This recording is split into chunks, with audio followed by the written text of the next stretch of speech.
Climax అదిరిపోయింది. Raviteja performance ఎర్రగా తీసి ఇస్తారా చేశారు, అదిరిపోయింది.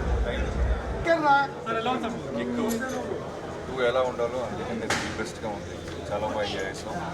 మాస్ మహారాజ్ గారు మళ్ళీ బ్యాక్, సిద్ధేందర్ రెడ్డి గారు, మనోజ్ పరమస, కళ్యాణ్ రామ్ గారి బ్యానర్ అందరూ చాలా గ్రేట్ వర్క్ చేశారు. All the best entire team. నిజంగా చాలా బాగా రవితేజ పర్ఫార్మెన్స్ ఎలా ఉంది? మాస్రాజ్ గారి కిక్లోనే చూసా, ఇప్పుడు డబల్ అయిపోయింది. నిజంగా ఆయన లుక్, ఆయన స్లిమ్ అవటం, స్లిమ్ ఎందుకు అయ్యారన్న దానికి ఫ్యాన్స్ అందరికీ ఆయన ఈ సినిమాతో సమానం చెప్పారు. కిక్కు పొడుపుగా ఆయన అద్భుతంగా చేశారు. Love you mass. Hats off to Surender Reddy గారు. వన్స్ అగైన్ కిక్ 1 తర్వాత కిక్ 2లో డబుల్ కిక్ ఇచ్చారు. Hats off and congrats and kick team. Thank you.